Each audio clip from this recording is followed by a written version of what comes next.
तो बहुत स्वागत है आपका एक बार फिर से खंडवा डिफेंस फैक्ट पर।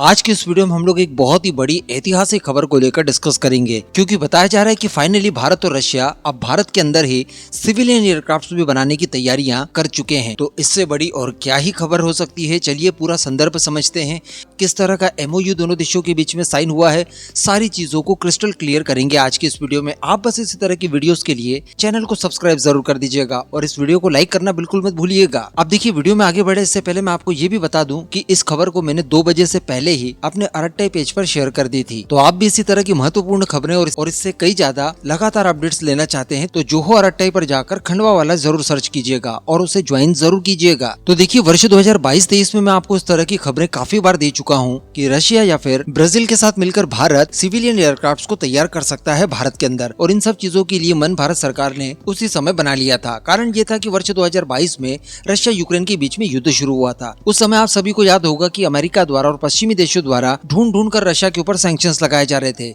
इस दौरान रशिया की एयरलाइंस को ठप करने के लिए इन्होंने सिविलियन एयरक्राफ्ट से संबंधित स्पेयर पार्ट्स और बाकी के मेंटेनेंस वगैरह की सुविधा देना भी रशिया को बंद कर दिया था। तो कहने का मतलब, किसी भी देश को घुटनों पर लाने के लिए उसकी ट्रांसपोर्ट सेवाओं को आप बंद करा दीजिए, अपने आप वो घुटनों पर आ जाएगा।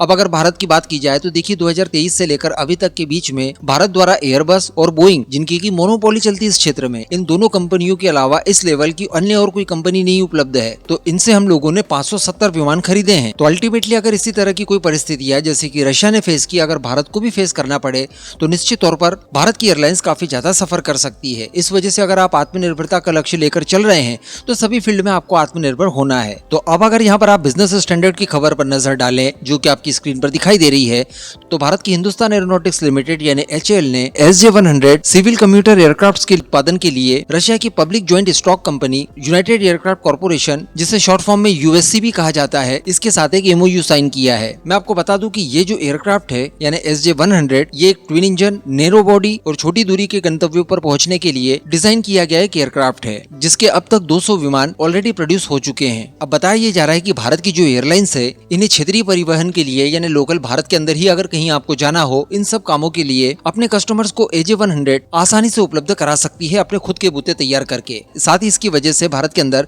एविएशन के क्षेत्र में हमारा इकोसिस्टम और बड़ा होगा, जिससे भारत के अंदर भी ऐसी क्षमताएं आ जाएंगी कि पूरा का पूरा विमान भारत के अंदर तैयार किया जा सके। इसी वजह से प्रेस रिलीज में स्पष्ट रूप से कहा गया है कि ये पहली बार है जब भारत के अंदर पूरी तरह से कोई यात्री विमान निर्मित किया जाएगा। HAL की तरफ से अनुमानित ये भी बताया जा रहा है कि अगले 1 दशक में भारत को घरेलू कनेक्टिविटी के लिए 200 से अधिक छोटे एयरक्राफ्ट की आवश्यकता होगी। इसके अलावा जो हिंद महासागर में पड़ने वाले पर्यटक स्थल हैं, जो अलग अलग आइलैंड्स वगैरह हैं, इनकी रिक्वायरमेंट भी अगर जोड़ दी जाए तो कुल मिलाकर 350 एयरक्राफ्ट की आवश्यकता होगी। तो इसी आवश्यकता को डोमेस्टिक लेवल पर फुलफिल करने के लिए ये MOU साइन किया गया है, जिसके तहत भारत और रशिया की कंपनियां मिलकर भारत के अंदर इस तरह के एयरक्राफ्ट को मैन्युफैक्चर करेंगी। साथ ही कुछ जगहों पर यह भी बताया जा रहा है कि इस विमान को तैयार करने में भारत की जो स्वदेशी कंटेंट होगा वो 70 से 80% तक का होगा। यानी ऑब्वियसली हम समझ सकते हैं कि केवल इंजन या कुछ और चीजें ऐसी होंगी जो कि रशिया से आ सकती है, बाकी सारी की सारी हम लोग डोमेस्टिक लेवल पर तैयार करके उनका इस्तेमाल कर सकते हैं। वैसे भी इस क्षेत्र में भारत का इकोसिस्टम पहले भी काफी मजबूत हो चुका है। हम लोग एयरबस हो, बोइंग हो और इस तरह की कई और कंपनियों के लिए कई तरह के पार्ट्स तैयार करके इन्हें एक्सपोर्ट करते हैं, और ये एक्सपोर्ट करने की जो क्षमता हमारी है